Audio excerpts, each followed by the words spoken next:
ਸਤ ਗੁਰ ਪ੍ਰਸਾਦ।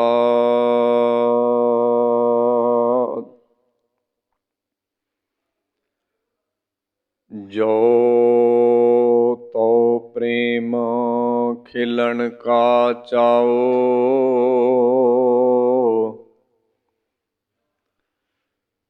ਸਿਰ ਧਰ ਤਲੀ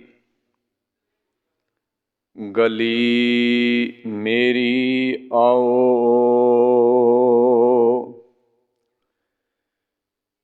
ਇਤ ਮਾਰਗ ਪੈਰ ਤਰੀਜੈ, ਸਿਰ ਦੀਜੈ ਕਾਣ ਨਾ ਕੀਜੈ।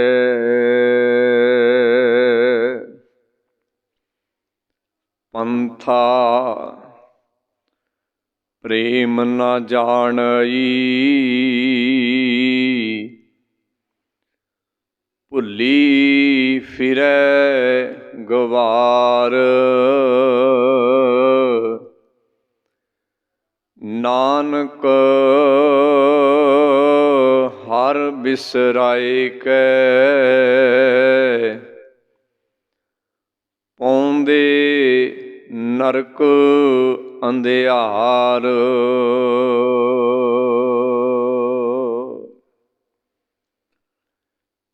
ਧੰਨ ਧੰਨ ਸ਼੍ਰੀ ਗੁਰੂ ਗ੍ਰੰਥ ਸਾਹਿਬ ਮਹਾਰਾਜ ਜੀ ਦੀ ਪਾਵਨ ਅਤੇ ਪਵਿੱਤਰ ਸਾਧ ਸੰਗਤ ਦੇ ਅੰਦਰ ਗੁਰੂ ਨਾਨਕ ਸਾਹਿਬ ਮਹਾਰਾਜ ਜੀ ਦੀ ਪਾਵਨ ਪ੍ਰਕਾਸ਼ ਪੁਰਬ ਧਰਤੀ ਸ਼੍ਰੀ ਨਨਕਾਣਾ ਸਾਹਿਬ ਜੀ ਦੇ ਸਾਕੇ ਨੂੰ ਸਮਰਪਿਤ ਹੋ ਕੇ ਜੁੜ ਬੈਠੇ ਗੁਰੂ ਖਾਲਸਾ ਜੀਓ। ਨਨਕਾਣਾ ਸਾਹਿਬ ਦਾ ਸਾਕਾ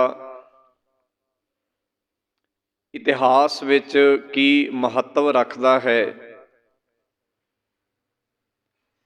ਇਹ ਸਾਕਾ ਕਿਉਂ ਵਾਪਰਿਆ ਅਤੇ ਇਸ ਸਾਕੇ ਦੇ ਦੌਰਾਨ ਮੁੱਖ ਰੂਪ ਵਿੱਚ ਕੀ ਘਟਨਾਵਾਂ ਘਟੀਆਂ, ਇਸ ਬਾਰੇ ਵਿਚਾਰ ਚਰਚਾ ਆਰੰਭ ਕਰਦੇ ਹਾਂ। ਇੱਕ ਵਾਰ ਬੜੇ ਪਿਆਰ ਅਤੇ ਭੈ ਭਾਵਨੀ ਦੇ ਨਾਲ ਕਹਿਣਾ ਜੀ, ਵਾਹਿਗੁਰੂ ਜੀ ਕਾ ਖਾਲਸਾ, ਵਾਹਿਗੁਰੂ ਜੀ ਕੀ ਫਤਿਹ। ਗੁਰੂ ਗ੍ਰੰਥ ਸਾਹਿਬ ਮਹਾਰਾਜ ਜੀ ਦੀ ਪਵਿੱਤਰ ਬਾਣੀ ਦੇ ਅੰਦਰ ਗੁਰੂ ਨੂੰ ਦਰਿਆ ਆਖਿਆ ਗਿਆ ਹੈ। ਬਾਣੀ ਦਾ ਬਚਨ ਹੈ, ਗੁਰ ਦਰਿਆਓ ਸਦਾ ਜਲ ਨਿਰਮਲ। ਗੁਰ ਦਰਿਆਓ ਸਦਾ ਜਲ ਨਿਰਮਲ। ਦਰਿਆ ਦਾ ਅਰਥ ਹੈ ਸਾਗਰ, ਪਾਣੀ ਦਾ ਭਰਿਆ ਹੋਇਆ ਅਥਾਹ ਵਿਸ਼ਾਲ ਸਮੁੰਦਰ। ਤੇ ਸਮੁੰਦਰ ਦਾ ਇੱਕ ਇਹ ਗੁਣ ਹੈ ਕਿ ਉਸ ਦੇ ਵਿੱਚ ਲਹਿਰਾਂ ਪੈਦਾ ਹੀ ਹੁੰਦੀਆਂ ਰਹਿੰਦੀਆਂ ਹਨ। ਇੱਕ ਲਹਿਰ ਪੈਦਾ ਹੁੰਦੀ ਹੈ, ਉਹ ਦਰਿਆ ਦੇ ਕਿਨਾਰੇ ਪਹੁੰਚਦੀ ਹੈ, ਉਸ ਦੇ ਮਗਰ ਦੂਜੀ ਲਹਿਰ ਪੈਦਾ ਹੋ ਜਾਂਦੀ ਹੈ, ਦੂਸਰੀ ਦਰਿਆ ਦੇ ਕਿਨਾਰੇ ਤੱਕ ਪਹੁੰਚਦੀ ਹੈ, ਫਿਰ ਤੀਸਰੀ ਲਹਿਰ ਪੈਦਾ ਹੋ ਜਾਂਦੀ ਹੈ। ਭਾਵ ਸਮੁੰਦਰ ਦੇ ਵਿੱਚ ਲਹਿਰਾਂ ਦਾ ਜੋ ਸੰਯੋਗ ਬਣਿਆ ਹੈ ਉਹ ਕਦੀ ਟੁੱਟਦਾ ਨਹੀਂ। ਗੁਰੂ ਦੀ ਵੀ ਇਹ ਖਾਸੀਅਤ ਹੈ ਕਿ ਗੁਰੂ ਦੇ ਬਣਾਏ ਹੋਏ ਇਸ ਵਿਧਾਨ ਦੇ ਅੰਦਰ ਲਹਿਰਾਂ ਪੈਦਾ ਹੁੰਦੀਆਂ ਰਹਿੰਦੀਆਂ ਹਨ, ਉਹ ਕਦੀ ਰੁਕਦੀਆਂ ਨਹੀਂ। ਜੇ ਗੁਰੂ ਨੂੰ ਤਸ਼ਬੀਹ ਦਿੱਤੀ ਹੈ ਸਾਗਰ ਦੇ ਨਾਲ, ਬਾਣੀ 'ਚ ਇਹ ਗੱਲ ਕਹੀ ਗਈ ਕਿ ਗੁਰੂ ਦਰਿਆ ਹੈ, ਸਾਗਰ ਹੈ। ਜਿਵੇਂ ਸਾਗਰ ਦੇ ਵਿੱਚ ਲਹਿਰਾਂ ਬੰਦ ਨਹੀਂ ਹੁੰਦੀਆਂ, ਇਵੇਂ ਗੁਰੂ ਦੇ ਬਣਾਏ ਹੋਏ ਇਸ ਵਿਧਾਨ ਦੇ ਅੰਦਰ ਵੀ ਲਹਿਰਾਂ ਪੈਦਾ ਹੁੰਦੀਆਂ ਰਹਿੰਦੀਆਂ ਹਨ। ਹਾਂ, ਉਸ ਦੇ ਮਕਸਦ ਕੀ ਹਨ, ਇਹ ਗੁਰੂ ਦੀ ਪਰੰਪਰਾ ਜਾਂ ਗੁਰੂ ਦੀ ਬਾਣੀ ਵਿੱਚੋਂ ਸਮਝ ਆਉਂਦੇ ਹਨ।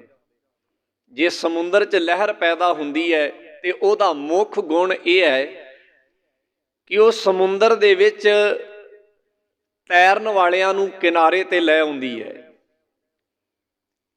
ਜਾਂ ਉਸ ਦੇ ਵਿੱਚ ਗਏ ਹੋਇਆਂ ਦੇ ਅੱਗੇ ਰੁਕਾਵਟ ਬਣਦੀ ਹੈ।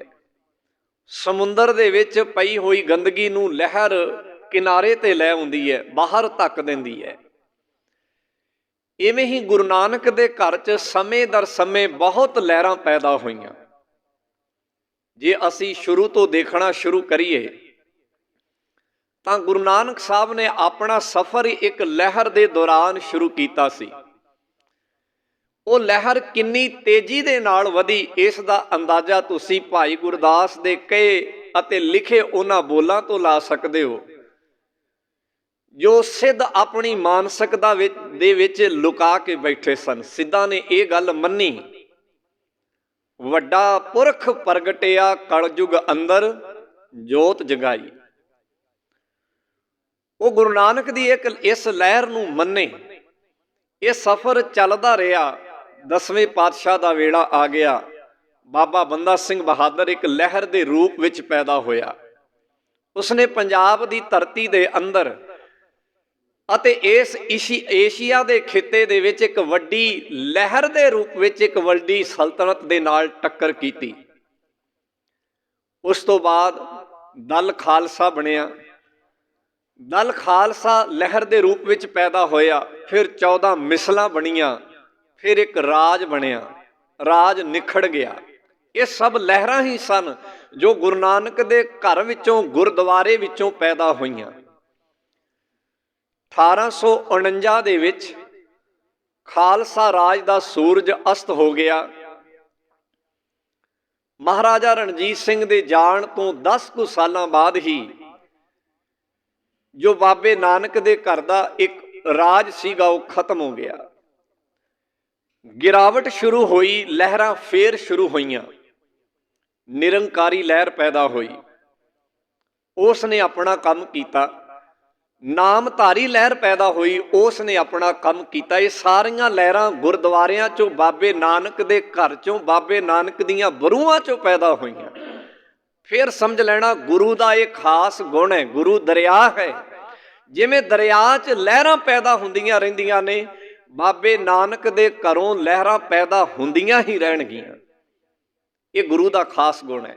ਨਾਮਧਾਰੀ ਲਹਿਰ ਪੈਦਾ ਹੋਈ, ਨਿਰੰਕਾਰੀ ਲਹਿਰ ਪੈਦਾ ਹੋਈ, ਉਸ ਤੋਂ ਬਾਅਦ ਸਿੰਘ ਸਭਾ ਲਹਿਰ ਪੈਦਾ ਹੋਈ।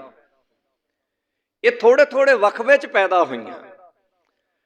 ਉਸ ਤੋਂ ਬਾਅਦ ਗਦਰ ਲਹਿਰ ਪੈਦਾ ਹੋਈ।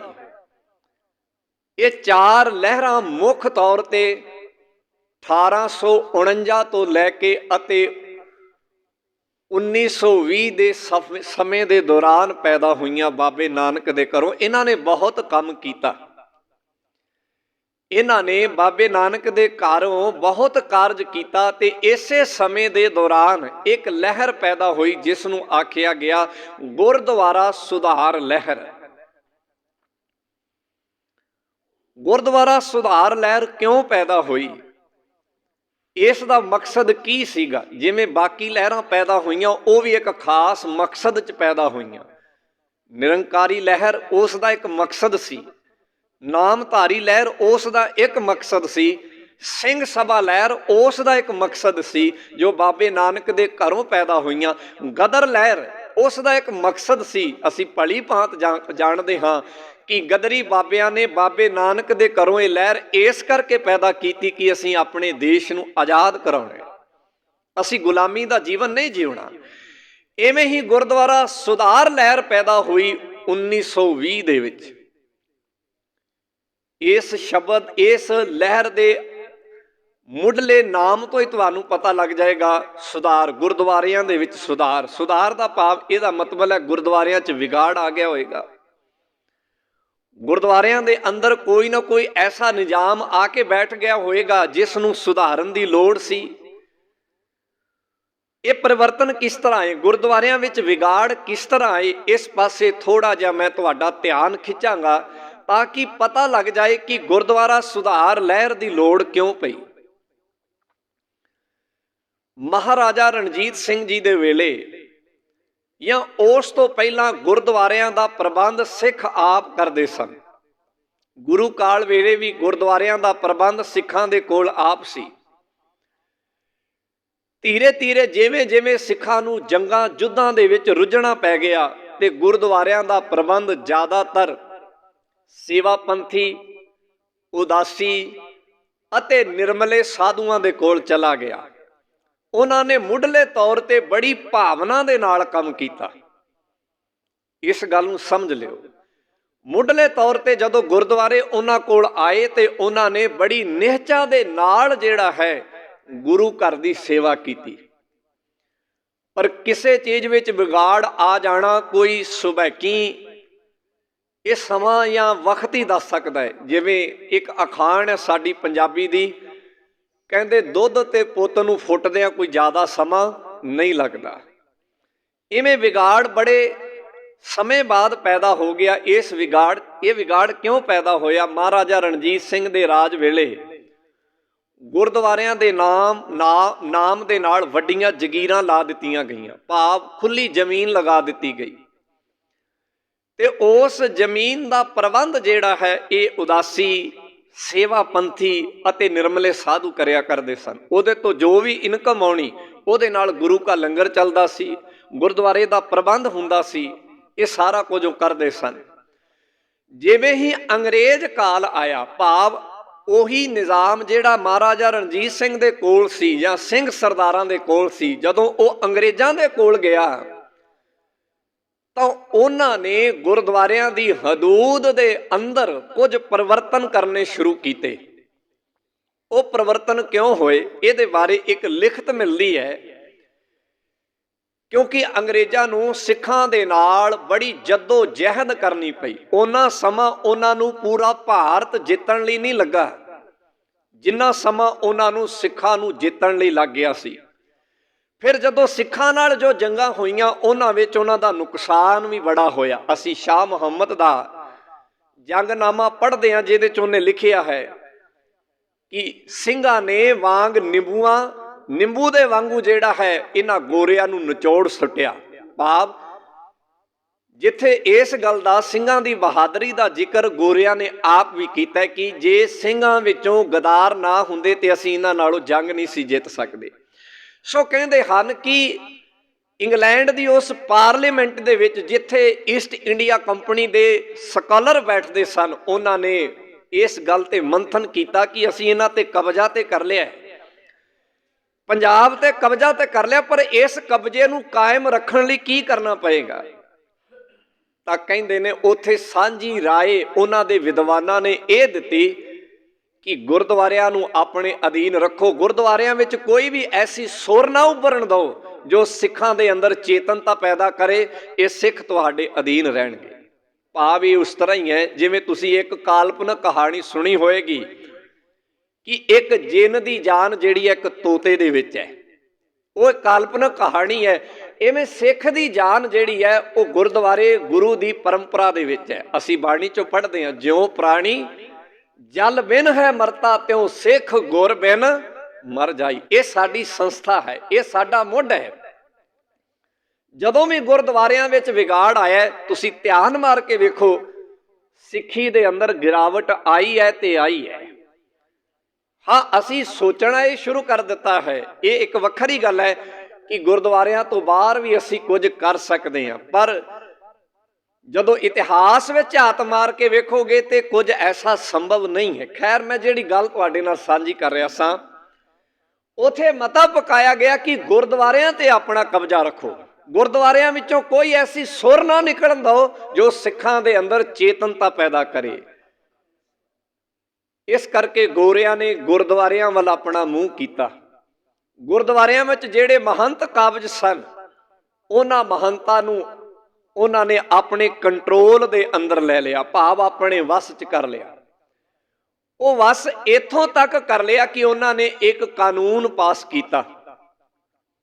ਹਾਲਾਂਕਿ ਜਿਹੜੀ ਜਾਇਦਾਦ ਗੁਰਦੁਆਰਿਆਂ ਦੇ ਨਾਮ ਲਗਾਈ ਗਈ ਸੀ ਉਹ ਗੁਰਦੁਆਰਿਆਂ ਦੇ ਵਾਸਤੇ ਦਿੱਤੀ ਸੀ, ਪਰ ਅੰਗਰੇਜ਼ਾਂ ਨੇ ਕਾਨੂੰਨ ਪਾਸ ਕੀਤਾ। ਉਸ ਕਾਨੂੰਨ 'ਚ ਇਹ ਲਿਆਂਦਾ ਗਿਆ ਕਿ ਜਿਸ ਬੰਦੇ ਦਾ ਜਿਸ ਜਾਇਦਾਦ ਤੇ 12 ਸਾਲ ਤੋਂ ਕਬਜ਼ਾ ਹੈ ਉਹ ਜਾਇਦਾਦ ਉਸ ਦੀ ਹੈ। ਹੁਣ ਮਹੰਤਾਂ ਨੂੰ ਤੇ ਕਈ ਸਾਲ ਹੋ ਗਏ ਸਨ ਗੁਰਦੁਆਰਿਆਂ 'ਚ ਰਹਿੰਦਿਆਂ। ਇਹ ਕਾਨੂੰਨ ਬਾਕਾਇਦਾ ਪੈਦਾ ਕੀਤਾ ਗਿਆ, ਲਿਆਂਦਾ ਗਿਆ।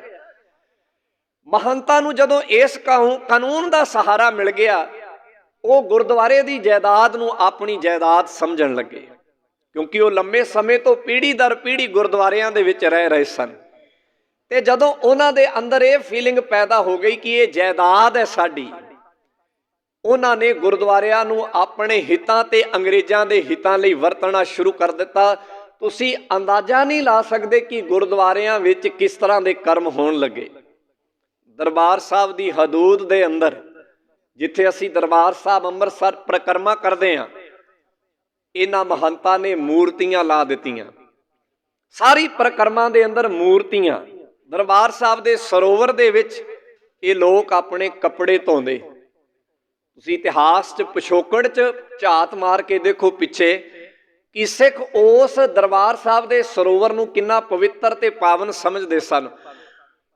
ਜਿਹੜੀਆਂ ਲੜਾਈਆਂ ਮੁਗਲਾਂ ਦੇ ਨਾਲ ਹੋਈਆਂ ਹਨ, ਕਈ ਜੰਗਾਂ ਇਸ ਗੱਲ ਤੋਂ ਹੋਈਆਂ, ਉਹ ਰੋਕਦੇ ਸੀ ਕਿ ਇਸ਼ਨਾਨ ਨਹੀਂ ਕਰਨ ਦੇਣਾ, ਤੇ ਸਾਡੇ ਸਿੰਘ ਕਹਿੰਦੇ ਸਨ ਅਸੀਂ ਇਕੱਲੇ ਨਹੀਂ ਘੋੜੇ ਸਮੇਤ ਇਸ਼ਨਾਨ ਕਰਾਂਗੇ। ਇਸ ਤਰ੍ਹਾਂ ਦੀਆਂ ਗਾਥਾਵਾਂ ਵੀ ਸਨ ਸਾਡੇ ਇਤਿਹਾਸ ਵਿੱਚ। ਇਹਨਾਂ ਜ਼ਾਲਮਾਂ ਮਹੰਤਾਂ ਨੇ ਉਹਨਾਂ ਸਰੋਵਰਾਂ ਦੇ ਵਿੱਚ ਕੱਪੜੇ ਧੋਣੇ ਸ਼ੁਰੂ ਕਰ ਦਿੱਤੇ। ਗੁਰਦੁਆਰੇ ਦੀ ਹਦੂਦ ਦੇ ਅੰਦਰ ਮੂਰਤੀਆਂ ਰੱਖ ਦਿੱਤੀਆਂ ਗਈਆਂ। ਹੋਰ ਕੁਕਰਮ ਕਰਨ ਲੱਗੇ। ਇਹਨਾਂ ਕੁਕਰਮਾਂ ਦੇ ਵਿੱਚੋਂ ਹੀ ਗੁਰਦੁਆਰਾ ਸੁਧਾਰ ਲਹਿਰ ਪੈਦਾ ਹੋਈ। ਭਾਵ ਸਿੱਖਾਂ ਨੇ ਇਕੱਠੇ ਹੋ ਕੇ ਇੱਕ ਇਕੱਠ ਬਣਾਇਆ ਕਿ ਆਪਾਂ ਇਹਨਾਂ ਗੁਰਦੁਆਰਿਆਂ ਦੇ ਅੰਦਰ ਸੁਧਾਰ ਕਰੀਏ। ਇਹ ਲੋੜ ਕਿਉਂ ਮਹਿਸੂਸ ਹੋਈ? ਮੈਂ ਤੁਹਾਨੂੰ ਪਿੱਛੇ ਗਿਣਾ ਕੇ ਆਇਆ ਕਿ 4 ਲਹਿਰਾਂ ਪੈਦਾ ਹੋਈਆਂ ਸਨ। ਨਾਮਧਾਰੀ ਲਹਿਰ, ਨਿਰੰਕਾਰੀ ਲਹਿਰ, ਸਿੰਘ ਸਭਾ ਲਹਿਰ ਤੇ ਗਦਰੀ ਲਹਿਰ। ਇਹ 4 ਲਹਿਰਾਂ ਨੇ ਕੰਮ ਤੇ ਕੀਤਾ, ਪਰ ਜਿਹੜੇ ਇਹਨਾਂ ਨੇ ਟੀਚੇ ਮਿੱਥੇ ਸਨ, ਉਹਨਾਂ ਟੀਚਿਆਂ ਤੇ ਪੂਰੀਆਂ ਨਹੀਂ ਉਤਰੀਆਂ। ਗਦਰੀ ਲਹਿਰ ਚੱਲੀ, ਪਰ ਉਹ ਆਜ਼ਾਦ ਨਹੀਂ ਕਰਵਾ ਸਕੇ। ਸਿੰਘ ਸਭਾ ਲਹਿਰ ਚੱਲੀ ਕਿ ਆਪਾਂ ਸਿੰਘਾਂ ਦੀਆਂ ਸਭਾਵਾਂ ਬਣਾਉਣੀਆਂ ਨੇ, ਪਰ ਉਹ ਪੂਰਨ ਤੌਰ ਤੇ ਉਸ ਮਕਸਦ 'ਚ ਕਾਮਯਾਬ ਨਹੀਂ ਹੋਏ। ਕਿਤੇ ਨਾ ਕਿਤੇ ਇਹਨਾਂ ਲਹਿਰਾਂ ਨੂੰ ਅੰਗਰੇਜ਼ ਨੇ ਲੀਹ ਤੋਂ ਥੱਲੇ ਲਾ ਦਿੱਤਾ। ਫਿਰ ਸਿੱਖਾਂ ਨੇ ਮਤਾ ਪਕਾਇਆ। ਇਹ ਜਿਹੜਾ ਹੈ ਇਹ ਵਿਚਾਰ ਕੀਤੀ ਕਿ ਇਹਦਾ ਕਾਰਨ ਕੀ ਹੈ, ਕਿ ਅਸੀਂ ਇੰਨੀ ਮਿਹਨਤ ਕਰ ਰਹੇ ਹਾਂ, ਅਸੀਂ ਇੰਨੀ ਮਸ਼ੱਕਤ ਕਰ ਰਹੇ ਹਾਂ, ਸਾਡੀਆਂ ਲਹਿਰਾਂ ਕਾਮਯਾਬ ਕਿਉਂ ਨਹੀਂ ਹੋ ਰਹੀਆਂ। ਤਾਂ ਧਿਆਨ ਮਾਰਿਆ ਗਿਆ, ਮੰਥਨ ਕੀਤਾ ਗਿਆ ਕਿ ਇਹ ਲਹਿਰਾਂ ਗੁਰਦੁਆਰਿਆਂ 'ਚੋਂ ਪੈਦਾ ਹੁੰਦੀਆਂ ਨੇ ਤੇ ਗੁਰਦੁਆਰਿਆਂ ਤੇ ਸਾਡਾ ਕਬਜ਼ਾ ਨਹੀਂ ਹੈ, ਗੁਰਦੁਆਰਿਆਂ 'ਚ ਸਿੱਖੀ ਦੀ ਗੱਲ ਨਹੀਂ ਹੈ। ਇਸੇ ਕਰਕੇ ਪਹਿਲਾਂ ਆਪਾਂ ਗੁਰਦੁਆਰਿਆਂ ਵਿੱਚ ਜਿੱਥੋਂ ਇਹ ਲਹਿਰਾਂ ਪੈਦਾ ਹੁੰਦੀਆਂ ਨੇ ਉਹਦੇ 'ਚ ਸੁਧਾਰ ਕਰੀਏ। ਇਸ ਕਰਕੇ 1920 'ਚ ਇਹ ਮਤਾ ਪਕਾਇਆ ਗਿਆ, ਇਹ ਇਕੱਠ ਕੀਤਾ ਗਿਆ ਕਿ ਆਪਾਂ ਗੁਰਦੁਆਰਿਆਂ ਦੇ ਵਿੱਚ ਸੁਧਾਰ ਕਰਨਾ ਹੈ, ਤੇ ਗੁਰਦੁਆਰਿਆਂ 'ਚ ਸੁਧਾਰ ਕਰਨ ਲਈ ਸਾਡਾ ਗੁਰਦੁਆਰਿਆਂ ਤੇ ਕਬਜ਼ਾ ਹੋਣਾ ਬੜਾ ਜ਼ਰੂਰੀ ਹੈ। ਇਹਨਾਂ ਮਹੰਤਾਂ ਕੋਲ ਗੁਰਦੁਆਰੇ ਆਜ਼ਾਦ ਕਰਾਈਏ। ਕਿਸ ਤਰ੍ਹਾਂ ਦੀਆਂ ਘਟਨਾਵਾਂ ਗੁਰਦੁਆਰਿਆਂ 'ਚ ਹੋ ਰਹੀਆਂ ਸਨ। ਮੈਂ ਨਨਕਾਣਾ ਸਾਹਿਬ ਦੇ ਗੁਰਦੁਆਰਾ ਦੇ ਮਹੰਤ ਦੀ ਜੋ ਕਰਤੂਤ ਹੈ ਉਹ ਤੁਹਾਡੇ ਸਾਹਮਣੇ ਰੱਖਣ ਲੱਗਾ। ਉੱਥੋਂ ਦਾ ਮਹੰਤ ਸੀਗਾ ਨਰੈਣੂ ਮਹੰਤ ਉਹਨੂੰ ਕਹਿੰਦੇ ਹਨ। ਉਹ ਕਿਸ ਤਰ੍ਹਾਂ ਗੁਰਦੁਆਰਿਆਂ ਦੀ ਪ੍ਰੋਪਰਟੀ ਨੂੰ, ਗੁਰਦੁਆਰਿਆਂ ਨੂੰ ਵਰਤ ਰਿਹਾ ਸੀ। ਮੱਸਿਆ ਦਾ ਮੇਲਾ ਲੱਗਦਾ ਸੀ। ਆਮ ਕਰਕੇ ਉਹਨਾਂ ਸਮਿਆਂ ਦੇ ਵਿੱਚ ਪੂਰਨਵਾਸੀ ਦੇ ਵੇਲੇ ਜਾਂ ਮੱਸਿਆ ਦੇ ਵੇਲੇ ਗੁਰਦੁਆਰਿਆਂ 'ਚ ਇਕੱਠ ਹੁੰਦਾ ਸੀ। ਕਾਰਨ ਕਿਉਂਕਿ ਪਿੰਡਾਂ ਦੇ ਵਿੱਚ ਇਸ ਤਾਰੀਖ ਨੂੰ ਸੌਖਾ ਸਮਝਿਆ ਜਾਂਦਾ ਸੀ, ਬੰਦਿਆਂ ਨੂੰ ਪਤਾ ਲੱਗ ਜਾਂਦਾ ਸੀ। ਮੱਸਿਆ ਦਾ ਸਾਰਿਆਂ ਨੂੰ ਪਤਾ ਲੱਗ ਜਾਂਦਾ ਸੀ ਕਿ ਅੱਜ ਚੰਦਰਮਾ ਨਹੀਂ ਚੜ੍ਹਨਾ, ਇਸੇ ਕਰਕੇ ਸਾਰੇ ਬੰਦੇ ਪਿੰਡਾਂ ਦੇ ਉੱਥੇ ਪਹੁੰਚ ਜਾਂਦੇ ਸਨ।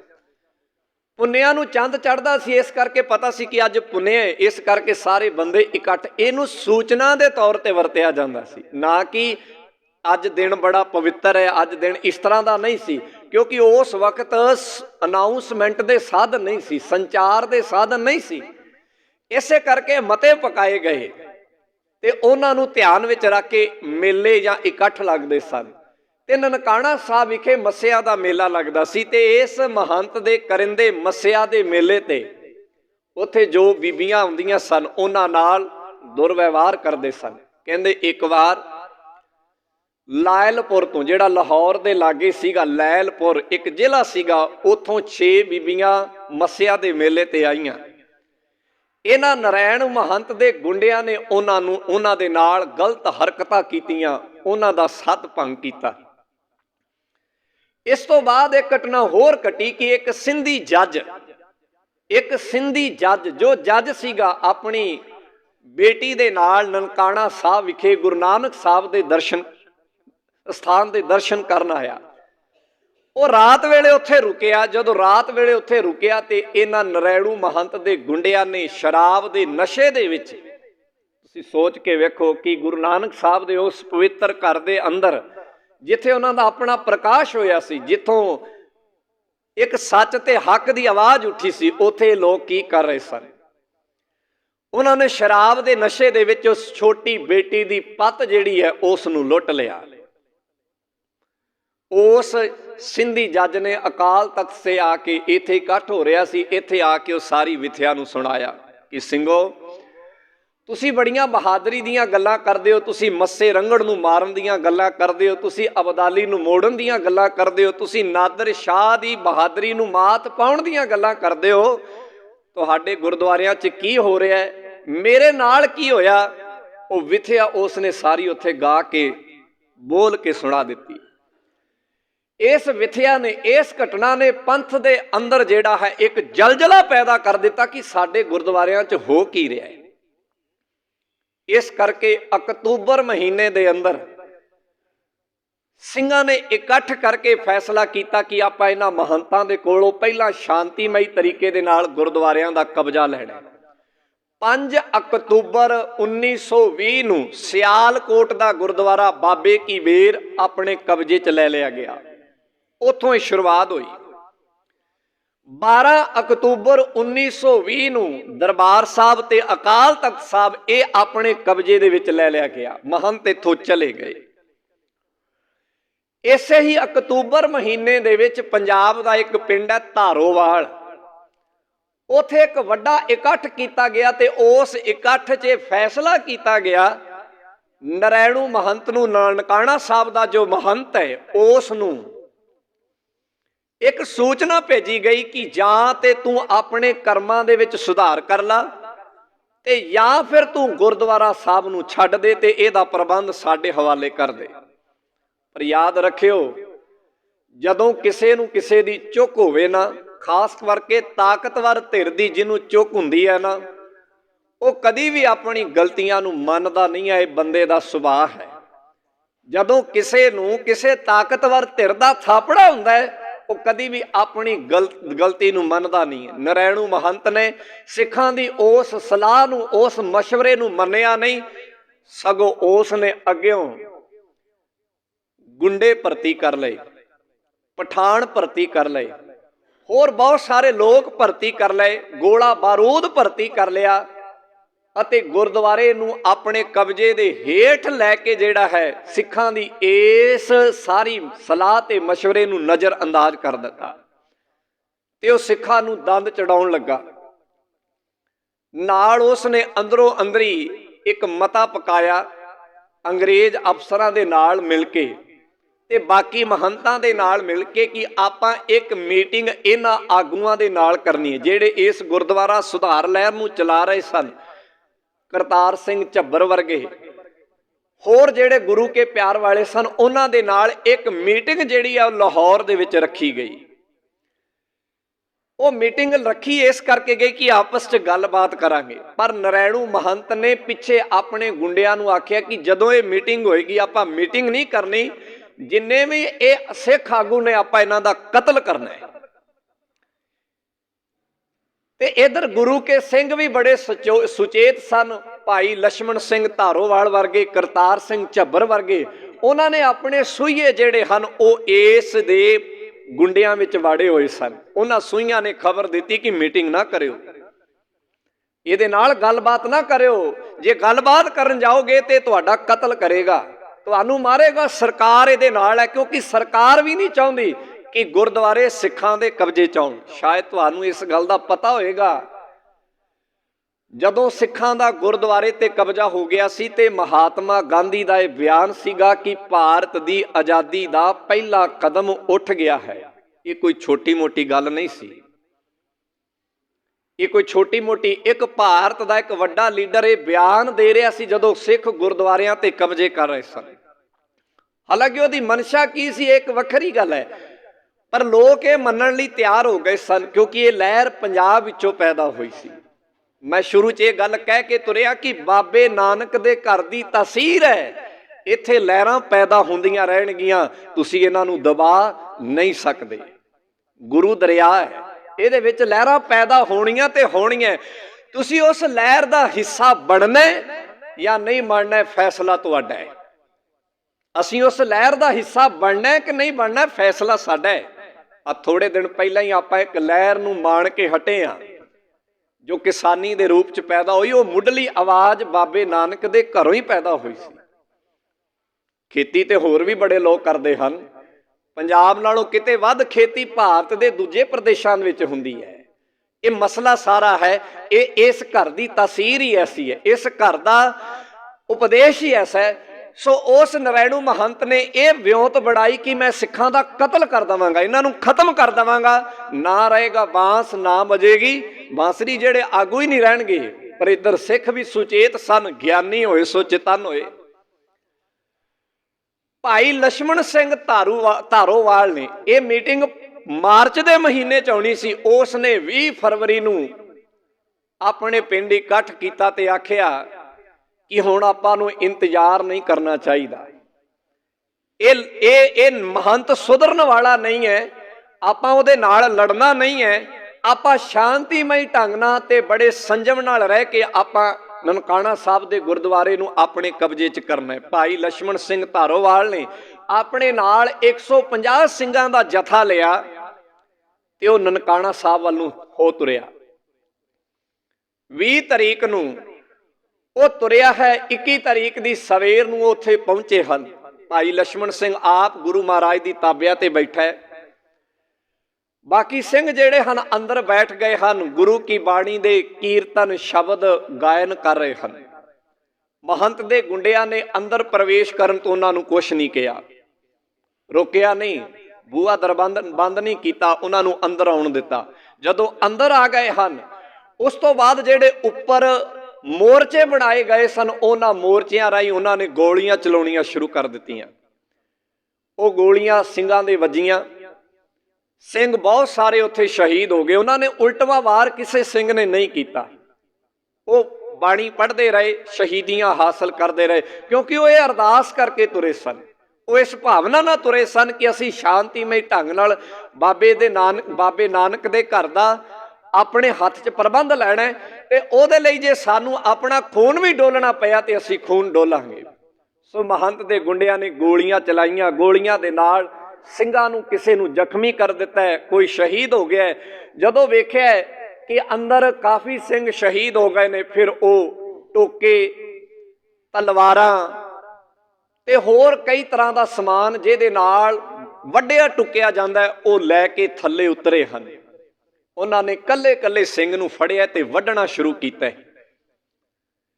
ਹਰ ਇੱਕ ਸਿੱਖ ਜਿਹੜਾ ਹੈ ਉਹ ਉਹਨਾਂ ਨੇ ਟੁੱਕ ਟੁੱਕ ਕੇ ਵੱਢ ਕੇ, ਜਿਵੇਂ ਆਪਾਂ ਕਿਸੇ ਲੱਕੜ ਨੂੰ ਟੁੱਕਦੇ ਆ ਐਵੇਂ ਉਹਨਾਂ ਨੇ ਟੁੱਕਿਆ, ਭਾਵ ਛੋਟੇ ਛੋਟੇ ਟੁਕੜੇ ਕੀਤੇ ਗਏ ਹਨ। ਇਹ ਕਤਲੋਗਾਰਤ ਉੱਥੇ ਹੋਈ ਹੈ। ਇਸੇ ਕਤਲੋਗਾਰਤ ਦੇ ਵਿੱਚ ਉਸ ਨਨਕਾਣਾ ਸਾਹਿਬ ਦੇ ਗੁਰਦੁਆਰਾ ਸਾਹਿਬ ਦੇ ਲਾਗੇ ਇੱਕ ਸਿੱਖ ਦਾ ਕਾਰਖਾਨਾ ਸੀ, ਉਹਦਾ ਨਾਮ ਸੀ ਭਾਈ ਉੱਤਮ ਸਿੰਘ। ਇਹ ਭਾਈ ਉੱਤਮ ਸਿੰਘ ਜਿਹੜਾ ਹੈ, ਇਹੀ ਇੱਥੋਂ ਦੀ ਸਾਰੀ ਖੂਫੀਆ ਰਿਪੋਰਟ ਪੰਜਾਬ ਦੇ ਸਿੱਖਾਂ ਤੱਕ ਇੱਧਰ ਪਹੁੰਚਾਉਂਦਾ ਸੀਗਾ। ਇਹਦੇ ਕਾਰਖਾਨੇ ਵਿੱਚੋਂ 2 ਸਿੱਖ ਆਏ ਨੇ, ਇੱਕ ਦਾ ਨਾਮ ਹੈ ਦਲੀਪ ਸਿੰਘ ਤੇ ਇੱਕ ਦਾ ਨਾਮ ਹੈ ਵਰਿਆਮ ਸਿੰਘ। ਉਹਨਾਂ ਨੇ ਆ ਕੇ ਮਹੰਤ ਨੂੰ ਆਖਿਆ, ਮਹੰਤਾ ਤੂੰ ਇਸ ਤਰ੍ਹਾਂ ਨਾ ਕਰ। ਉਸ ਵਕਤ ਮਹੰਤ ਘੋੜੀ ਤੇ ਚੜ੍ਹ ਕੇ ਤੇ ਮੂੰਹ ਤੇ ਪਰਨਾ ਬੰਨ ਕੇ ਗੁਰਦੁਆਰੇ ਦੇ ਵਿੱਚ ਚੱਕਰ ਲਗਾ ਰਿਹਾ ਸੀ ਕਿ ਕੋਈ ਸਿੱਖ ਜਿੰਦਾ ਤੇ ਨਹੀਂ ਰਹਿ ਗਿਆ, ਕੋਈ ਸਿੱਖ ਬਚਿਆ ਤੇ ਨਹੀਂ ਹੈ। ਜਦੋਂ ਗੋਲੀਆਂ ਦੀ ਆਵਾਜ਼ ਸੁਣੀ ਤੇ 2 ਸਿੰਘ ਆ ਕੇ ਉਹਨੂੰ ਕਹਿੰਦੇ, ਮਹੰਤਾ ਇਹ ਕਹਿਰ ਨਾ ਗੁਜ਼ਾਰ, ਇਹਦਾ ਮੁੱਲ ਤੈਨੂੰ ਬੜਾ ਵੱਡਾ ਤਾਰਨਾ ਪੈਣਾ ਹੈ। ਪਰ ਮਹੰਤ ਦੇ ਦਿਮਾਗ ਨੂੰ ਅਹੰਕਾਰ ਚੜਿਆ ਹੋਇਆ ਸੀ, ਸਰਕਾਰ ਦੀ ਪੁਸ਼ਤ ਬਣਾਈ ਸੀ, ਉਸ ਨੇ ਇੱਕ ਗੋਲੀ ਭਾਈ ਦਲੀਪ ਸਿੰਘ ਦੇ ਮਾਰੀ, ਉਹ ਸ਼ਹੀਦ ਹੋ ਗਿਆ। ਤੇ ਉਹਦੇ ਗੁੰਡਿਆਂ ਨੇ ਭਾਈ ਵਰਿਆਮ ਸਿੰਘ ਨੂੰ ਫੜਿਆ ਤੇ ਟੋਕੇ ਦੇ ਨਾਲ ਵੱਢ ਕੇ ਸ਼ਹੀਦ ਕਰ ਦਿੱਤਾ ਹੈ। ਉਹ ਵੀ ਸ਼ਹੀਦ ਹੋ ਗਏ ਨੇ। ਜਿਹੜੇ ਸਿੰਘ ਬਾਹਰੋਂ ਵੀ ਆ ਰਹੇ ਸਨ ਉਹਨਾਂ ਨੂੰ ਵੀ ਅੰਦਰ ਲਿਆ ਕੇ ਸ਼ਹੀਦ ਕੀਤਾ ਗਿਆ। ਇਸ ਤਰੀਕੇ ਦੇ ਨਾਲ ਉੱਥੇ ਜਿੰਨੇ ਵੀ ਸਿੰਘ ਸਨ ਸਾਰੇ ਦੇ ਸਾਰੇ ਉਹਨਾਂ ਨੇ ਸ਼ਹੀਦ ਕਰ ਦਿੱਤੇ। ਉਹਦੇ ਵਿੱਚ ਇੱਕ ਬੱਚਾ ਵੀ ਸੀ ਜਿਹੜਾ ਸ਼ਹੀਦ ਹੋਇਆ, ਜਿਹੜਾ ਉਸ ਜਥੇ ਦੇ ਨਾਲ ਆਇਆ ਸੀ, ਜੋ ਆਪਣੇ ਮਾਂ-ਬਾਪ ਦਾ ਇਕਲੌਤਾ ਪੁੱਤਰ ਸੀ, ਉਹ ਵੀ ਸ਼ਹੀਦ ਹੋਇਆ। ਭਾਈ ਲਛਮਣ ਸਿੰਘ ਧਾਰੋਵਾਲ ਸਹਿਕਦਾ ਸੀ, ਗੋਲੀਆਂ ਲੱਗੀਆਂ ਸਨ, ਉਹ ਅਗਵਾਈ ਕਰ ਰਿਹਾ ਸੀ ਉਸ ਜਥੇ ਦੀ। ਤੇ ਇਹਨਾਂ ਜ਼ਾਲਮਾਂ ਨੇ ਕੀ ਕੀਤਾ, ਉਸ ਨੂੰ ਗੁਰੂ ਨਾਨਕ ਸਾਹਿਬ ਦੇ ਉਸ ਪਵਿੱਤਰ ਸਥਾਨ ਦੇ ਘਰ ਦੇ ਵਿੱਚ ਇੱਕ ਜੰਡ ਦਾ ਰੁੱਖ ਸੀਗਾ, ਉਸ ਜੰਡ ਦੇ ਰੁੱਖ ਨਾਲ ਪੁੱਠਾ ਟੰਗਿਆ। ਵੈਸੇ ਸਾਡੇ ਘਰਾਂ ਦੇ ਵਿੱਚ ਜਦੋਂ ਜੰਡ ਦੀ ਗੱਲ ਆਉਂਦੀ ਹੈ ਨਾ ਤੇ ਸਾਨੂੰ ਮਿਰਜ਼ਾ ਹੀ ਚੇਤੇ ਆਉਂਦਾ ਹੈ, ਕਿਉਂਕਿ ਸਾਡੇ ਪੰਜਾਬ ਅੰਦਰ ਜੰਡ ਦੇ ਨਾਲ ਮਿਰਜ਼ੇ ਨੂੰ ਹੀ ਜੋੜਿਆ ਜਾਂਦਾ ਹੈ। ਪਰ ਜਦੋਂ ਅਸੀਂ ਆਪਣਾ ਇਤਿਹਾਸ ਪੜ੍ਹਾਂਗੇ ਤੇ ਸਾਨੂੰ ਚੇਤੇ ਆਏਗਾ ਕਿ ਜੰਡ ਦੇ ਨਾਲ ਕੋਈ ਹੋਰ ਵੀ ਐਸਾ ਜੁੜਿਆ ਹੈ ਜਿਸ ਨੇ ਆਪਣਾ ਖੂਨ ਦਾ ਅਖੀਰਲਾ ਕਤਰਾ ਸਾਡੇ ਗੁਰਦੁਆਰਿਆਂ ਦੀ ਖਾਤਰ ਡੋਲਿਆ ਹੈ। ਉਸ ਸਹਿਕਦੇ ਹੋਏ ਸਿੱਖ ਨੂੰ ਉਹਨਾਂ ਨੇ ਜੰਡ ਦੇ ਰੁੱਖ ਨਾਲ ਪੁੱਠਾ ਟੰਗਿਆ, ਥੱਲੇ ਅੱਗ ਬਾਲੀ ਹੈ। ਭਾਈ ਲਛਮਣ ਸਿੰਘ ਨੂੰ ਜਿੰਦਾ ਉਹਨਾਂ ਨੇ ਸਾੜਿਆ। 3 ਢੇਰ ਬਣਾਏ ਹਨ ਲਾਸ਼ਾਂ ਦੇ, 3 ਢੇਰ ਜਿਹੜੀਆਂ ਉਹਨਾਂ ਨੇ ਲਾਸ਼ਾਂ ਟੁੱਕ ਕੇ ਵੱਡੀਆਂ, ਉਹਦੇ 3 ਢੇਰ ਬਣਾਏ ਤੇ 3 ਢੇਰ ਬਣਾ ਕੇ ਮਿੱਟੀ ਦਾ ਤੇਲ ਪਾ ਕੇ ਉਹਨਾਂ ਨੇ ਅੱਗ ਲਾ ਦਿੱਤੀ ਹੈ। ਇਸ ਗੱਲ ਦੀਆਂ ਖਬਰਾਂ ਪੂਰੇ ਪੰਜਾਬ ਵਿੱਚ ਫੈਲ ਗਈਆਂ ਹਨ। ਉਸੇ ਹੀ ਦਿਨ 21 ਤਰੀਕ ਨੂੰ ਸ਼ਾਮ ਤੱਕ ਜਿਹੜੇ ਭਾਈ ਉੱਤਮ ਸਿੰਘ ਦਾ ਮੈਂ ਜ਼ਿਕਰ ਕੀਤਾ ਸੀ, ਕਾਰਖਾਨੇ ਵਾਲਾ, ਉਸ ਨੇ ਸਾਰੇ ਪਾਸੇ ਸਿੱਖਾਂ ਨੂੰ ਜਿਹੜਾ ਇਸ ਗੱਲ ਦੀ ਖਬਰ ਪਹੁੰਚਾ ਦਿੱਤੀ ਹੈ। ਪਿੰਡੋ ਪਿੰਡੀ ਇਸ ਗੱਲ ਦੀ ਖਬਰ ਅੱਗ ਦੀ ਤਰ੍ਹਾਂ ਫੈਲ ਗਈ। ਪਿੰਡਾਂ ਦੇ ਵਿੱਚੋਂ ਸਿੱਖ ਜਿਹੜੇ ਹਨ ਉਹ ਜਥੇ ਬਣਾ ਕੇ ਨਨਕਾਣਾ ਸਾਹਿਬ ਵੱਲੋਂ ਤੁਰੇ ਹਨ ਕਿ ਅੱਜ ਅਸੀਂ ਮਹੰਤ ਨੂੰ ਨਹੀਂ ਛੱਡਣਾ ਹੈ। ਪਰ ਜਦੋਂ ਪਿੰਡਾਂ ਦੇ ਵਿੱਚੋਂ ਇਹ ਸਿੱਖ ਤੁਰ ਪਏ ਹਨ, ਇਧਰੋਂ ਮਹੰਤ ਦੀ ਪੁਸ਼ਤ ਪਨਾਈ ਕਰਨ ਵਾਲੀ ਸਰਕਾਰ ਵੀ ਉੱਥੇ ਆ ਗਈ ਆ। ਕਮਿਸ਼ਨਰ ਆ ਗਿਆ, ਜਿਹੜਾ ਲਾਹੌਰ ਦਾ ਕਮਿਸ਼ਨਰ ਹੈ, ਕਿੰਗੋ ਦਾ ਨਾਮ ਹੈ, ਉਹ ਵੀ ਆ ਗਿਆ, ਸ਼ਾਮ ਤੱਕ ਆ ਗਿਆ। ਇਧਰ ਸਿੱਖ ਵੀ ਪਹੁੰਚ ਗਏ ਹਨ। ਉਸ ਵਕਤ ਸ਼੍ਰੋਮਣੀ ਕਮੇਟੀ ਦਾ ਮੀਤ ਪ੍ਰਧਾਨ ਹਰਬੰਸ ਸਿੰਘ ਅਟਾਰੀ ਵਾਲਾ, ਕਰਤਾਰ ਸਿੰਘ ਝੱਬਰ ਤੇ ਹੋਰ ਸਿੱਖ ਜਿਹੜੇ ਹਨ ਉੱਥੇ ਪਹੁੰਚ ਗਏ ਹਨ। ਆਪਸ ਦੇ ਵਿੱਚ ਬਹਿਸ ਹੋਈ ਹੈ। ਪੁਲਿਸ ਨੇ ਸਾਰਾ ਕਬਜ਼ਾ ਕਰ ਲਿਆ ਹੈ। ਉਹ ਕਹਿੰਦੇ ਹਨ ਕਬਜ਼ਾ ਨਹੀਂ ਦੇਣਾ, ਸਿੱਖ ਕਹਿੰਦੇ ਹਨ ਅਸੀਂ ਸ਼ਾਮ ਤੱਕ ਕਬਜ਼ਾ ਲੈਣਾ ਹੀ ਲੈਣਾ ਹੈ।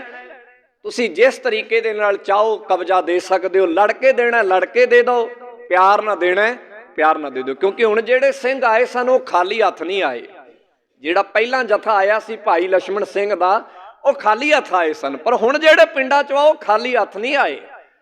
ਜਿਹਦੇ ਹੱਥ ਤਲਵਾਰ ਆਈ ਉਹ ਤਲਵਾਰ ਲੈ ਕੇ ਆਇਆ, ਜਿਹਦੇ ਹੱਥ ਟੋਕਾ ਆਇਆ ਉਹ ਟੋਕਾ ਲੈ ਕੇ ਆਇਆ, ਜਿਹਦੇ ਹੱਥ ਕੁਹਾੜੀ ਆਈ ਉਹ ਕੁਹਾੜੀ ਲੈ ਕੇ ਆਇਆ। ਕੱਲਾ ਬੰਦੇ ਨਹੀਂ ਆਏ, ਬੀਬੀਆਂ ਵੀ ਆਈਆਂ ਹਨ। ਜਿਹਦੇ ਹੱਥ ਜੋ ਲੱਗਾ, ਜੇ ਪ੍ਰਾਣੀ ਵੀ ਲੱਗੀ ਹੈ ਤੇ ਪ੍ਰਾਣੀ ਲੈ ਕੇ ਵੀ ਆ ਗਿਆ, ਜੇ ਕੁਤਕਾ ਲੱਗਾ ਕੁਤਕਾ। ਹਰ ਇੱਕ ਸਿੱਖ ਦੇ ਹੱਥ ਵਿੱਚ ਹਥਿਆਰ ਹੈ ਕਿ ਅੱਜ ਜਾਂ ਹੰਨੇ ਜਾਂ ਬੰਨੇ ਹੈ। ਇਹ ਸਾਰੇ ਹਾਲਾਤ ਵੇਖ ਕੇ ਕਮਿਸ਼ਨਰ ਡਰ ਗਿਆ ਹੈ। ਉਸਨੇ 21 ਤਰੀਕ ਦੀ ਸ਼ਾਮ ਨੂੰ ਸਰਦਾਰ ਹਰਬੰਸ ਸਿੰਘ ਅਟਾਰੀ ਵਾਲਾ, ਜੋ ਸ਼੍ਰੋਮਣੀ ਕਮੇਟੀ ਦਾ ਮੀਤ ਪ੍ਰਧਾਨ ਹੈ, ਉਹਨੂੰ ਚਾਬੀਆਂ ਫੜਾ ਦਿੱਤੀਆਂ ਹਨ। ਜਦੋਂ ਸਿੰਘ ਅੰਦਰ ਗਏ ਹਨ ਤਾਂ ਅੰਦਰ ਜਾ ਕੇ ਕੀ ਦੇਖਿਆ ਹੈ, ਕਿਸੇ ਬੰਨੇ ਲੱਤ ਪਈ ਹੈ, ਕਿਸੇ ਬੰਨੇ ਬਾਂਹ ਪਈ ਹੈ, ਕਿਸੇ ਬੰਨੇ ਸਿਰ ਪਿਆ ਹੈ, ਕਿਸੇ ਬੰਨੇ ਕੁਝ ਪਿਆ। ਭਾਵ ਸਾਰਾ ਗੁਰਦੁਆਰਾ ਸਾਹਿਬ ਜਿਹੜਾ ਹੈ ਉਹ ਖੂਨ ਦੇ ਨਾਲ ਲੱਥ-ਪੱਥ ਹੈ। ਇੱਥੋਂ ਤੱਕ ਜਿਹੜਾ ਮਹਾਰਾਜ ਦਾ ਸਰੂਪ ਸੀਗਾ ਉਹਦੇ ਵਿੱਚ ਵੀ ਗੋਲੀਆਂ ਵੱਜੀਆਂ ਹੋਈਆਂ ਹਨ, ਉਹਦੇ ਤੇ ਵੀ ਸਿੱਖਾਂ ਦੇ ਖੂਨ ਦੇ ਕਤਰੇ ਲੱਗੇ ਹੋਏ ਹਨ। ਤਾਂ ਕਿਸੇ ਸੱਜਣ ਨੇ ਗੱਲ ਕਹੀ ਕਿ ਅਸਲ 'ਚ ਖੂਨ ਨਹੀਂ, ਅਸਲ 'ਚ ਇਹ ਉਹ ਪਵਿੱਤਰ ਚੀਜ਼ ਹੈ ਜਿਹਦੇ ਨਾਲ ਮਹੰਤ ਨਰੈਣੂ ਨੇ ਜੋ ਇੱਥੇ ਪਾਪ ਕੀਤੇ ਸਨ ਸਿੱਖਾਂ ਨੇ ਉਹ ਆਪਣੇ ਖੂਨ ਦੇ ਨਾਲ ਧੋ ਦਿੱਤੇ ਹਨ, ਸਾਫ਼ ਕਰ ਦਿੱਤੇ ਹਨ। ਉਸਨੇ ਜਿੰਨੇ ਵੀ ਗੁਨਾਹ ਕੀਤੇ ਸਨ ਸਿੱਖਾਂ ਨੇ ਆਪਣੇ ਪਾਕ ਤੇ ਪਵਿੱਤਰ ਖੂਨ ਦੇ ਨਾਲ ਉਹਨਾਂ ਨੂੰ ਧੋ ਦਿੱਤਾ ਹੈ। ਸੋ ਇਸ ਤਰ੍ਹਾਂ ਕਹਿੰਦੇ ਹਨ ਉੱਥੇ ਉਹ ਸਾਰੇ ਦੇ ਸਾਰੇ ਸਿੰਘ ਜਿਹੜੇ ਹਨ ਉਹ ਸ਼ਹੀਦ ਹੋਏ। ਉਹਦੀ ਗਿਣਤੀ ਮੁਕਰਰ ਨਹੀਂ ਹੋ ਪਾਈ ਕਿਉਂਕਿ ਕਿਸੇ ਦੀ ਸਬੂਤੀ ਲਾਸ਼ ਮਿਲੀ ਨਹੀਂ ਹੈ। ਜਿਹੜੀਆਂ ਉਸ ਵੇਲੇ ਅਖਬਾਰਾਂ ਛਪੀਆਂ ਸਨ ਉਹਨਾਂ ਦਿਨਾਂ 'ਚ ਉਹਦੇ 'ਚ ਗਿਣਤੀ 200 ਲਿਖੀ ਗਈ ਹੈ, ਜਿਹੜੇ ਉਸ ਵਕਤ ਦੇ ਰਾਈਟਰ ਸਨ ਉਹਨਾਂ ਨੇ ਗਿਣਤੀ 150 ਤੱਕ ਲਿਖੀ ਹੈ। ਜਿਹੜੀ ਪੁਲਿਸ ਹੈ ਉਹਨੇ ਜੋ ਕਾਰਵਾਈ ਕੀਤੀ ਉਹਨੇ 156 ਗਿਣਤੀ ਲਿਖੀ ਹੈ। ਪਰ ਸਾਡੀ ਇੱਕ ਕਿਤਾਬ ਲਿਖੀ ਹੈ ਜੋ ਸ਼੍ਰੋਮਣੀ ਕਮੇਟੀ ਨੇ ਛਪਾਈ ਹੈ, ਉਹਦੇ ਵਿੱਚ ਇਹ ਗਿਣਤੀ 86 ਲਿਖੀ ਹੈ। 86 ਬੰਦਿਆਂ ਦੇ ਨਾਮ, ਭਾਵ ਜਿਨ੍ਹਾਂ ਦੇ ਪਿੰਡਾਂ ਦੇ ਨਾਮ ਜਿਹੜੇ ਪਤਾ ਲੱਗ ਸਕੇ, ਕਿਉਂਕਿ ਉੱਥੇ ਕਿਸੇ ਦੀ ਸਾਬਤ ਲਾਸ਼ ਨਹੀਂ ਸੀ। ਕਿਸੇ ਦਾ ਹੱਥ ਲੱਭਾ, ਕਿਸੇ ਦੀ ਬਾਂਹ ਲੱਭੀ ਹੈ, ਤੇ ਕਿਸੇ ਦੀ ਪਹਿਚਾਣ ਜਿਹੜੀ ਆ ਕੜੇ ਤੋਂ ਹੀ ਕੀਤੀ ਗਈ, ਕਿਉਂਕਿ ਸੜ ਗਏ ਸਨ। ਵਿੱਚੋਂ ਜਿਹੜੇ ਕਕਾਰ ਲੱਭੇ, ਭਾਵ ਕਿੰਨੀਆਂ ਕਿਰਪਾਨਾਂ ਲੱਭੀਆਂ, ਕਿੰਨੇ ਕੜੇ ਲੱਭੇ, ਉਹਦੇ ਆਧਾਰ ਤੇ ਗਿਣਤੀ ਕੀਤੀ ਗਈ ਕਿ 86 ਸਿੰਘ ਜਿਹੜੇ ਹਨ ਉੱਥੇ ਸ਼ਹੀਦ ਹੋਏ। ਤੇ ਭਾਈ ਲਛਮਣ ਸਿੰਘ ਧਾਰੋਵਾਲ, ਜਿਨ੍ਹਾਂ ਨੂੰ ਜੰਡ ਦੇ ਨਾਲ ਪੁੱਠਾ ਸਾੜ ਕੇ ਜਿਹੜਾ ਲਟਕਾ ਕੇ ਤੇ ਸਾੜ ਕੇ ਸ਼ਹੀਦ ਕੀਤਾ ਗਿਆ।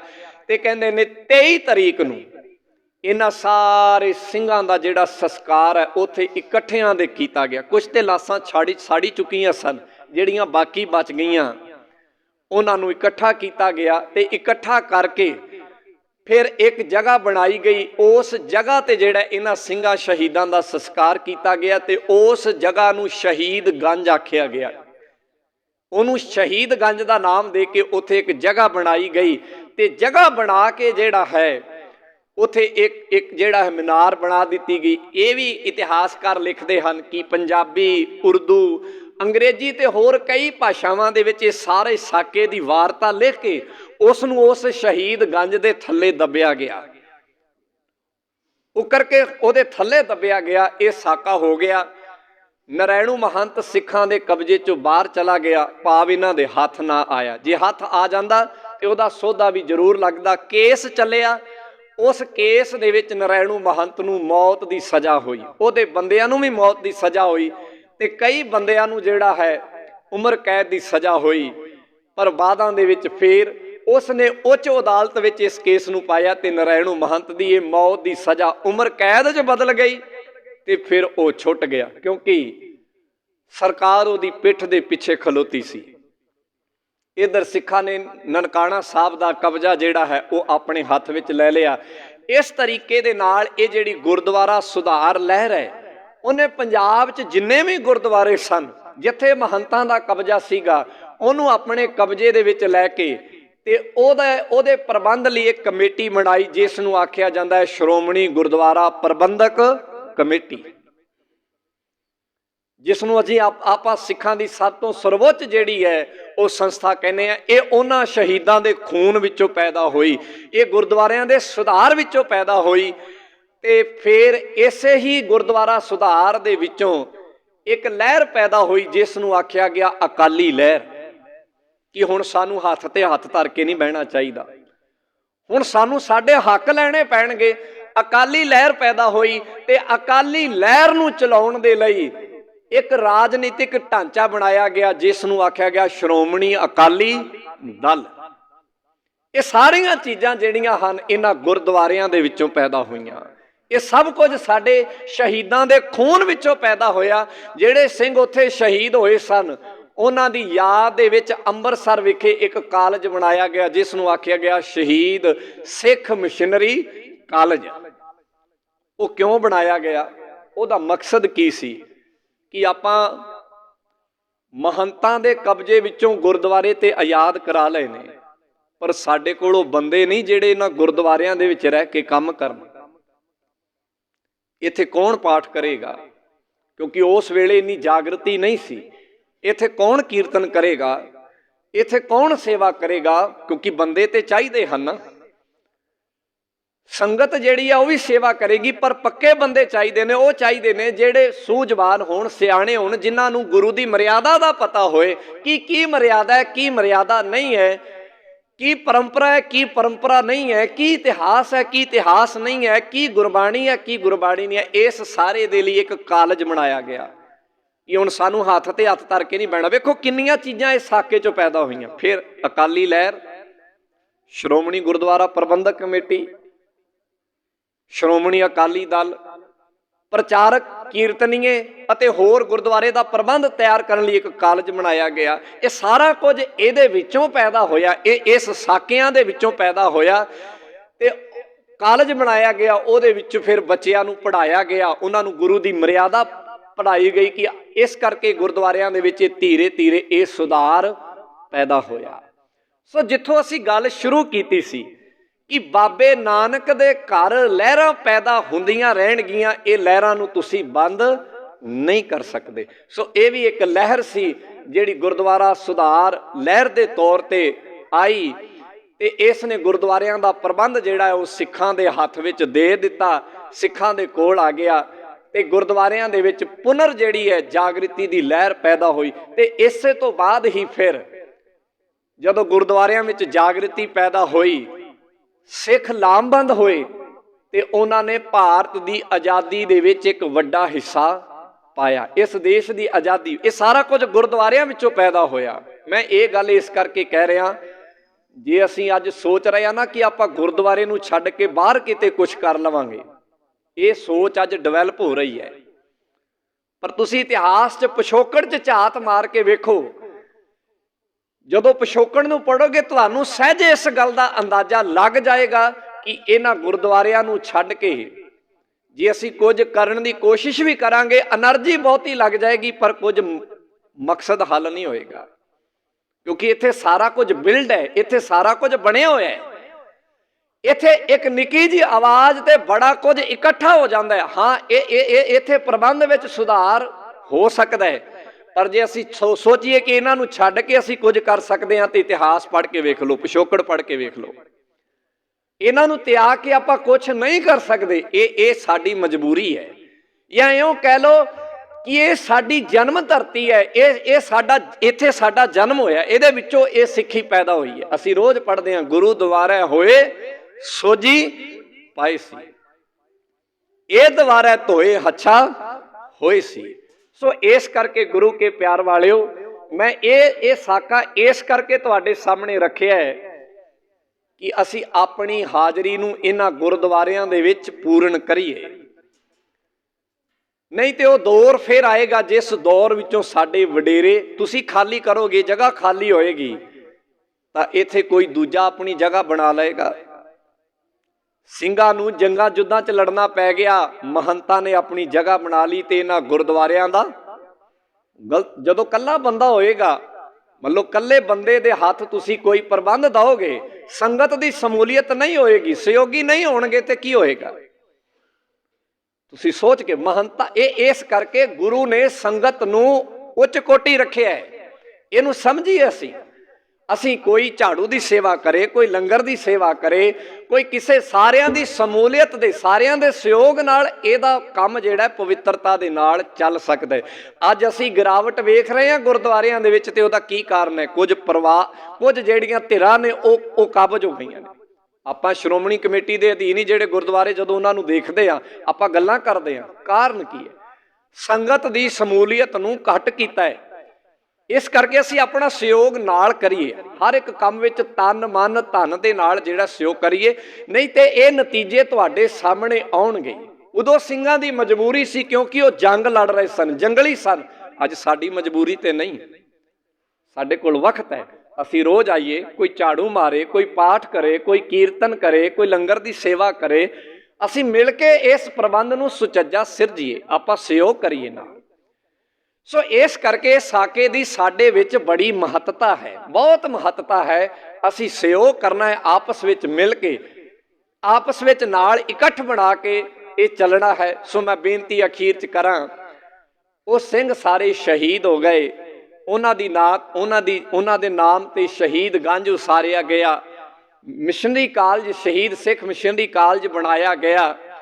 ਤੇ ਇਸ ਤਰੀਕੇ ਦੇ ਨਾਲ ਇਸ ਸਾਕੇ ਨੇ ਕੌਮ ਦੇ ਅੰਦਰ ਇੱਕ ਨਵੀਂ ਜਾਨ ਜਿਹੜੀ ਹੈ ਉਹ ਪਾ ਦਿੱਤੀ, ਤੇ ਇੱਕ ਜਿਹੜੀ ਹੈ ਨਵੀਂ ਲਹਿਰ ਪੈਦਾ ਹੋਈ। ਮੈਂ ਇੱਥੇ ਇੱਕ ਆંકੜਾ ਤੁਹਾਡੇ ਸਾਹਮਣੇ ਰੱਖਾਂਗਾ। ਉਹ ਆંકੜਾ ਜਨਗਣਨਾ ਤੇ ਆਧਾਰ ਤੇ ਹੈ। 1849 ਦੇ ਵਿੱਚ ਮਹਾਰਾਜਾ ਰਣਜੀਤ ਸਿੰਘ ਜੀ ਚਲੇ ਗਏ, 1839 ਵਿੱਚ ਉਹ ਚਲੇ ਗਏ, ਤੇ 1849 ਵਿੱਚ ਅੰਗਰੇਜ਼ਾਂ ਨੇ ਆਪਣਾ ਕਬਜ਼ਾ ਕਰ ਲਿਆ। ਉਹਨਾਂ ਨੇ 1851 ਤੋਂ ਬਾਅਦ ਮਰਦਮਸ਼ੁਮਾਰੀ ਸ਼ੁਰੂ ਕੀਤੀ। 1851 'ਚ ਕੀਤੀ, 52 'ਚ ਕੀਤੀ ਉਹਨਾਂ ਨੇ ਮਰਦਮਸ਼ੁਮਾਰੀ ਭਾਵ ਗਿਣਤੀ। ਫਿਰ 1861-62 ਵਿੱਚ ਕੀਤੀ।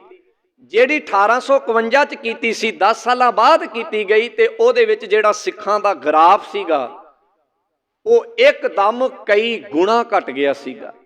ਭਾਵ ਵੱਡੀ ਗਿਣਤੀ ਦੇ ਵਿੱਚ ਲੋਕ ਸਿੱਖੀ ਨੂੰ ਤਿਆਗ ਕੇ ਤੇ ਦੂਜੇ ਪਾਸੇ ਚਲੇ ਗਏ ਸਨ। ਪਰ ਇਹਨਾਂ ਲਹਿਰਾਂ ਨੇ ਦੁਬਾਰਾ ਫੇਰ ਸਿੱਖੀ ਨੂੰ ਪੈਰਾਂ ਸਿਰ ਕਰ ਦਿੱਤਾ ਤੇ ਗੁਰਦੁਆਰਾ ਸੁਧਾਰ ਲਹਿਰ ਨੇ ਇਸ ਵਿੱਚ 4 ਚੰਦ ਲਾਏ। ਜਦੋਂ ਸਿੱਖ ਗੁਰਦੁਆਰਿਆਂ ਦੇ ਵਿੱਚ ਕਾਬਜ ਹੋਏ ਤਾਂ ਉਹਨਾਂ ਨੇ ਗੁਰਦੁਆਰਿਆਂ ਦੇ ਵਿੱਚ ਪ੍ਰਚਾਰ ਨੂੰ, ਗੁਰਦੁਆਰਿਆਂ ਵਿੱਚ ਸਕੂਲਾਂ ਨੂੰ, ਗੁਰਦੁਆਰਿਆਂ ਵਿੱਚ ਦਵਾਖਾਨਿਆਂ ਨੂੰ, ਗੁਰਦੁਆਰਿਆਂ ਵਿੱਚ ਲੰਗਰਾਂ ਨੂੰ, ਇਹ ਸਾਰੀਆਂ ਚੀਜ਼ਾਂ ਜਿਹੜੀਆਂ ਗੁਰੂ ਕਾਲ ਵੇਲੇ ਸ਼ੁਰੂ ਹੋਈਆਂ ਸਨ, ਦੁਬਾਰਾ ਫੇਰ ਇਹਨਾਂ ਨੂੰ ਲੈ ਆਂਦਾ।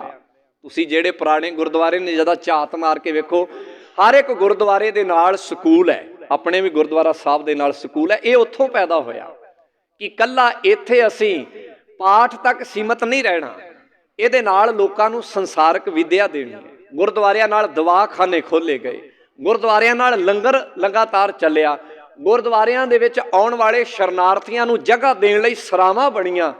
ਹੋਰ ਬੜਾ ਕੁਝ ਜਿਹੜਾ ਹੈ ਇਹ ਉਸ ਗੁਰਦੁਆਰਾ ਸੁਧਾਰ ਲਹਿਰ ਤੋਂ ਬਾਅਦ ਗੁਰਦੁਆਰਿਆਂ ਦੇ ਨਾਲ ਜੋੜਿਆ ਗਿਆ, ਜਿਹਦੇ ਵਿੱਚੋਂ ਇੱਕ ਨਵੀਂ ਜਾਗ੍ਰਿਤੀ ਜਿਹੜੀ ਹੈ ਉਹ ਗੁਰਦੁਆਰਿਆਂ ਦੇ ਵਿੱਚ ਪੈਦਾ ਹੋਈ। ਲੋਕ ਫਿਰ ਸਿੱਖੀ ਦੇ ਨਾਲ ਵਾਪਸ ਜੁੜੇ। ਸੋ ਇਸ ਕਰਕੇ ਅੱਜ ਅਸੀਂ ਉਹਨਾਂ ਸ਼ਹੀਦਾਂ ਨੂੰ, ਜਿਹੜੇ 86 ਸਿੰਘ ਸ਼ਹੀਦ ਹੋਏ ਨੇ, ਉਹਨਾਂ ਦੀ ਯਾਦ ਵਿੱਚ ਆਪਾਂ ਇੱਥੇ ਜੁੜੇ ਹਨ।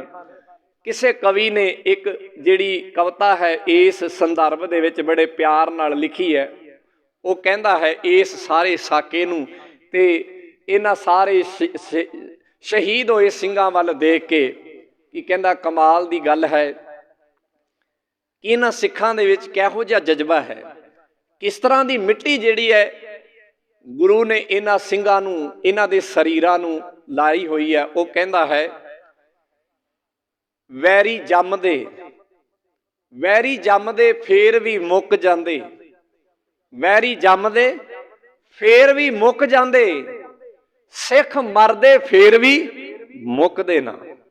ਵੈਰੀ ਜੰਮਦੇ ਫੇਰ ਵੀ ਮੁੱਕ ਜਾਂਦੇ, ਸਿੱਖ ਮਰਦੇ ਫੇਰ ਵੀ ਮੁੱਕਦੇ ਨਾ। ਕੌਮ ਨੇ ਐਸੇ ਸੱਟ ਅਵੱਲੇ ਖਾਦੇ, ਕੌਮ ਨੇ ਐਸੀ ਸੱਟ ਅਵੱਲੇ ਖਾਦੇ, ਅੱਗੇ ਲੱਗ ਜਾਂਦੇ ਪਿੱਛੇ ਸੁੱਕਦੇ ਨਾ। ਸ਼ਹੀਦਾਂ ਦੀ ਮੜੀ ਤੇ ਨਿਤ ਲੱਗਦੇ ਮੇਲੇ, ਸ਼ਹੀਦਾਂ ਦੀ ਮੜੀ ਤੇ ਨਿਤ ਲੱਗਦੇ ਮੇਲੇ, ਲੋਕ ਵੈਰੀ ਦੀ ਮੜੀ ਤੇ ਥੁੱਕਦੇ ਨਾ, ਲੋਕ ਵੈਰੀ ਦੀ ਮੜੀ ਤੇ ਥੁੱਕਦੇ ਨਾ। ਜੇ ਵੈਰੀ ਗੋਲੀਆਂ ਗਿਣ ਕੇ ਮਾਰਦਾ ਨਾ, ਜੇ ਵੈਰੀ ਗੋਲੀਆਂ ਗਿਣ ਕੇ ਮਾਰਦਾ ਨਾ, ਲਾਸ਼ਾਂ ਅਸੀਂ ਵੀ ਗਿਣ ਕੇ ਚੁੱਕਦੇ ਨਾ, ਲਾਸ਼ਾਂ ਅਸੀਂ ਵੀ ਗਿਣ ਕੇ ਚੁੱਕਦੇ ਨਾ। ਸੋ ਇਸ ਦਰਦ ਨੂੰ ਉਹਨਾਂ ਸਿੰਘਾਂ ਨੇ ਉੱਥੇ ਪੂਰਨ ਕੀਤਾ। ਅਸੀਂ ਇਹਨਾਂ ਸਾਕਿਆਂ ਨੂੰ ਮਨਾਉਂਦੇ ਹਾਂ। ਇਸ ਸਾਕੇ ਵਿੱਚੋਂ ਇੱਕੋ ਹੀ ਜਿਹੜੀ ਸਿੱਖਿਆ ਸਾਡੀ ਉਹ ਹੈ ਕਿ ਆਪਾਂ ਸੰਗਤੀ ਤੌਰ ਤੇ ਇਕੱਠੇ ਹੋਈਏ। ਮੈਂ ਪਿਛਲੇ ਦੀਵਾਨ ਵਿੱਚ ਵੀ ਬੇਨਤੀ ਕੀਤੀ ਸੀ, ਐਰਕੀ ਫਿਰ ਇਹ ਬੇਨਤੀ ਕਰ ਰਿਹਾ ਹਾਂ ਕਿ ਕੁਝ ਸਿੰਘ ਹੀ ਹਨ ਜੋ ਲੰਗਰ ਦੀ ਸੇਵਾ 'ਚ ਪੱਕੇ ਤੌਰ ਤੇ ਨੀਅਤ ਤੌਰ ਤੇ ਆਉਂਦੇ ਹਨ। ਕੀਰਤਨ ਦੇ ਵਿੱਚ ਵੀ ਕੁਝ ਹੀ ਸਿੰਘ ਹਨ ਜੋ ਆਉਂਦੇ ਹਨ। ਬਾਕੀ ਸੇਵਾਵਾਂ ਵਿੱਚ ਵੀ ਬਾਕੀ ਸੰਗਤ ਜਿਹੜੀ ਹੈ ਉਹ ਵੀ ਆਪਣਾ ਸਹਿਯੋਗ ਕਰੇ।